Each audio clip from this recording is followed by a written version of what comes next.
Hello everyone, good morning. কেমন আছো সবাই? আশা করছি সবাই ভীষণ ভালো আছো, সুস্থ আছো। আমিও ভালো আছি। সুইট হোম ব্লগের নতুন একটি ভিডিওতে তোমাদের সকলকে ওয়েলকাম জানিয়ে এখন থেকে আমার ব্লগটি শুরু করছি। আশা করছি তোমাদের ভালো লাগবে।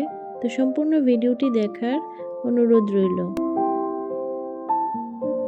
তো আজকে সকাল সকালই রান্নাটা চাপিয়ে দিয়েছি, কারণ প্রচণ্ড রোদ উঠে আর তারপর এত গরমের মাঝে আর আগুনের সামনে যেতেই ইচ্ছা করে না। তো সেই জন্য সকাল সকাল রান্নাটা বসিয়ে দিয়েছি। তো আজকে যা যা রান্না করব, রান্নাঘরে এসে সব কিছুই কেটে কুটে রেডি করে নিয়েছি আর ডাইনিং টেবিলটাও মুছে নিলাম। আর এই যে এখন আজকে রান্না করব আমের চাটনি, তো সেটাই বসিয়ে দিয়েছি।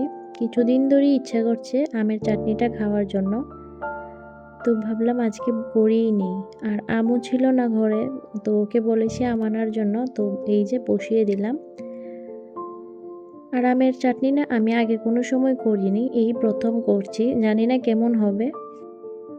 2-3টে শুকনো মরিচ, তেজপাতা আর একটু পাঁচফোড়ন দিয়ে একটু লাল করে ভেজে নিয়েছি। তারপর এই যে আমটা দিয়ে দিলাম আর একটু হলুদ আর লবণ দিয়ে একটু ভেজে যখন আমটা একটু মোটামুটি সিদ্ধ হয়েছিল তখনই জলটা দিয়ে দিলাম আর তারপর চিনি দিয়ে দিয়েছি।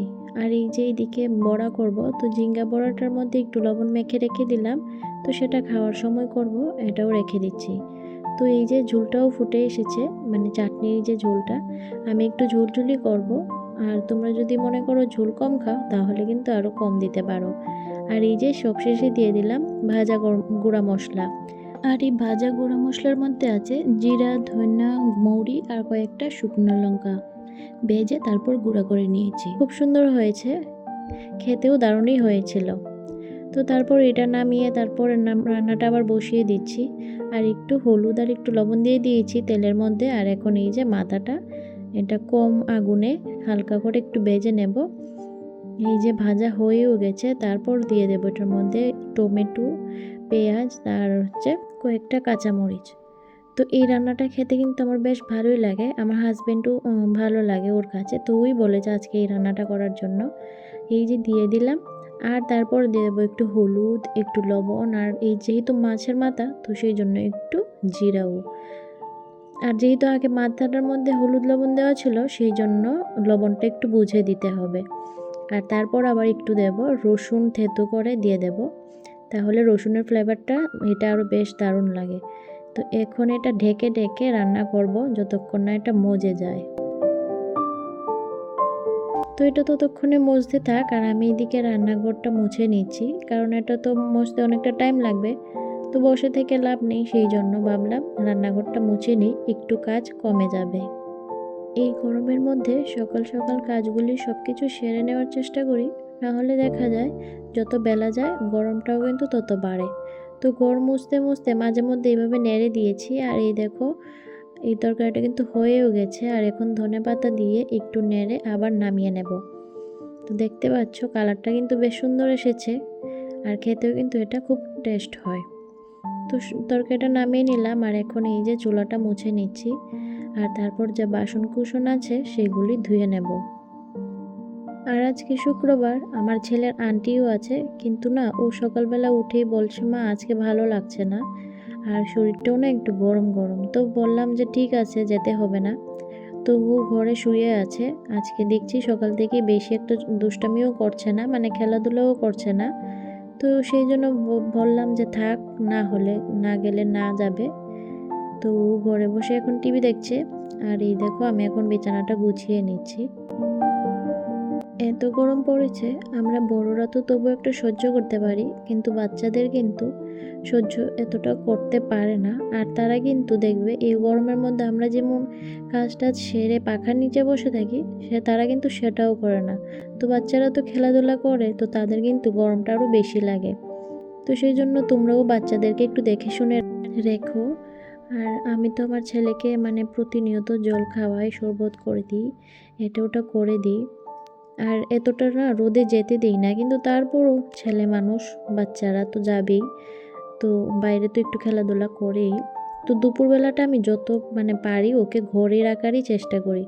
আর ও না দুপুরবেলা ঘুমাতেও চায় না, তো সেই জন্য আমার একটু বেশি প্রবলেম হয় ওকে নিয়ে। তো যাই হোক, ও বসে বসে টিভি দেখছে আর এখন আমার বিছানাটাও গোছানো হয়ে গেছে। তো এবার ঘরটা ঝাড়ু দিয়ে আবার ডাস্টিংটা করে তারপর ঘরটা মুছে নেব। তো বন্ধুরা, তোমরা যদি এই পর্যন্ত আমার ভিডিওটি দেখে থাকো আর তোমাদের যদি ভালো লাগে তাহলে প্লিজ একটা লাইক করে দিও আর কমেন্ট করে জানিও কেমন লেগেছে। তোমাদেরই একটা লাইক ও একটা কমেন্ট আমাকে অনেক মোটিভেট করে পরবর্তী ভিডিওর জন্য। আর যদি ভালো লাগে তাহলে চ্যানেলটি সাবস্ক্রাইব করে এই বন্ধুটির পাশে থেকো। তো বেডরুমটা গুছিয়ে নিয়েছি আর এই যে এবার চলে এলাম লিভিং রুমে। তো এবার লিভিং রুমটা চলো গুছিয়ে নিই আস্তে আস্তে। আমার তো সোফার কাভার নেই, তো ওই বেড কাভারগুলিই দিয়ে রাখি। আর এগুলি না একটু বসলেই আবার এলোমেলো হয়ে থাকে আর মনে হয় যেমন গুছাই নি। তো এটা আমাকে দিনে অনেকবারই ঠিক করতে হয় একটু পর পর। আর যেহেতু ঘরে বাচ্চা আছে তো ও তো লাফালাফি করি, তো সেটার বলার অপেক্ষা রাখে না যে সোফাগুলি আবার ঠিক করতে হয় বা কেমন হয়ে থাকে। তো অনেক সময় দেখবে কি হয়, অনেকেই মনে করবে ঘরে এসে যে আমি এগুলি গুছিয়ে রাখি না, কিন্তু সেটা না। ঘরে বাচ্চা থাকলে সেটা কিন্তু একদম নর্মাল ব্যাপার। তো আমি সবসময় গুছিয়ে রাখার চেষ্টা করি আর যতটুকু সম্ভব। আর যেহেতু বাচ্চা আছে তো একটু তো এলোমেলো হয়ে থাকবেই ঘর, এটা একদম নর্মাল স্বাভাবিক ব্যাপার। ও যখন বুঝবে তখন তো আর এমন করবে না। তো এখন যেহেতু ও ছোট ছেলে, ওর ছেলেবেলা, ওর শৈশবকাল, তো ওটা না হয় ও হেসে খেলেই বড় হোক। যখন বড় হবে তখন তো আর মার কাজ বাড়িয়ে দেবে না, তখন হয়তো আমার কাজ একটু এগিয়েও দিতে পারে। তো যাই হোক, সব গোছানো হয়ে গেছে। এবার এই যে সব জিনিসগুলো একটু করে মুছে দিচ্ছি।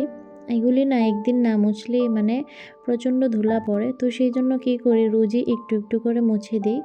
আর ওই দেখো এখন বিছানায় শুয়ে আছে আর সব খেলনা নিয়ে বিছানায় শুয়ে শুয়ে খেলছে। আর ওর না শরীর খারাপ হলে ও এটাই করে, বিছানা থেকে উঠে না, বিছানায় শুয়ে শুয়ে খেলে, ওই খেলনাগুলি একটু সামনে এনে দিতে হয়। তো কতক্ষণ খেলবে জানি না, কারণ এখন একটু শরীরটা ঠান্ডাই লাগছে। আর যা একটা ওয়েদার হয়ে রয়েছে, আমরা বড়রাই অসুস্থ হয়ে যাচ্ছি, তো সেই জায়গায় ওরা তো বাচ্চা মানুষ।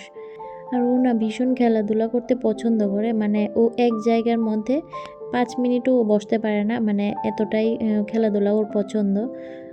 আর সেই জন্য ও যখন বিছানায় পড়ে থাকে তখন আমার নিজেরই ভালো লাগে না, আমার মনে হয় যেন কতক্ষণে ও ঠিক ঠিক হবে। তো ভগবানের কাছে এটাই সবসময় প্রে করি, ও যেন সবসময় সুস্থ থাকে আর এইভাবেই খেলাধুলা করতে থাকে, অ্যাক্টিভ থাকে।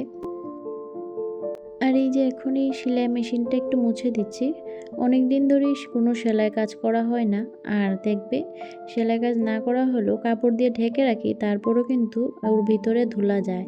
তো সেই জন্য একটু কাপড়টা ঝেড়ে দিয়ে আবার একটু মুছে আবার ঢেকে রেখে দিলাম। তো অনেক দিন ধরেই সেলাই কাজ করা হয় না, এই গরমের মধ্যে না আর বসতে ইচ্ছে করে না।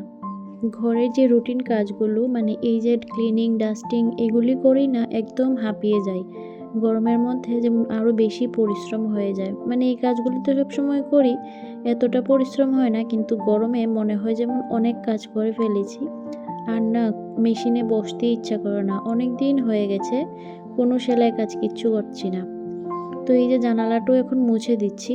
জানালার মধ্যে না প্রচণ্ড ধুলা পড়ে, তো এটা না একদিন বাদে বাদে, 2 দিন বাদে বাদে যদি না মুছি তাহলে দেখবে আবার সেই ধুলা। আর এই যে স্ট্যান্ডটাও মুছে দিলাম। আর এই যে উইন্ড স্যামটা, সেটা কিন্তু অনেক দিন ধরেই মোছা হয় না, মুছবো করি, আমার আর এটার খেয়ালই থাকে না, তো এটাও মুছে দিচ্ছি। এই উইন্ড চ্যাম্পসটা না, সেটা কিন্তু আমার অনেকটা শখের, অনেক দিন ধরে আমার এটা ইচ্ছা ছিল কেনার, তো ফাইনালি কিনলাম। দেখো, আমরা তো মিডল ক্লাস ফ্যামিলি থেকে বিলং করি, তো আমাদের না একটা জিনিস কেনা বা শখের জিনিস একটা পূরণ করা, সেটা কিন্তু অনেক বড় ব্যাপার। আমাদেরকে অনেকটা ভেবে চিন্তে করতে হয় যে এটা কিনবো। হ্যাঁ হ্যাঁ, হতে পারে এটা কম দামি বা বেশি দামি, সেটা কিন্তু বড় কথা নয়। এটা কিনতে পারতাম অনেক আগেই, কিন্তু কেনা হয়ে ওঠেনি। তো যাই হোক, যারা মিডল ক্লাস ফ্যামিলি থেকে বিলং করে তারা কিন্তু এই জিনিসটা জানে, তে একটা শখের জিনিস পূরণ করা বা একটা সংসার সাজানো, সেটা কিন্তু কতটা কষ্টের সব কিছু সামলে। তো সংসারের মধ্যে তো খরচ আর কম হয় না। আর দেখবে সংসারের দায়িত্ব যদি একজনের কাঁধে থাকে তাহলে সেই সংসারের সব খরচ সামলে উঠে তারপরে কিন্তু একটা শখের জিনিস পূরণ করা সেটা কিন্তু অনেক বড় ব্যাপার। তো আমার কিন্তু বাচ্চাও আছে, তারপর সংসারের খরচ তো বুঝতেই পারছো একটা মানুষের উপর দায়িত্ব।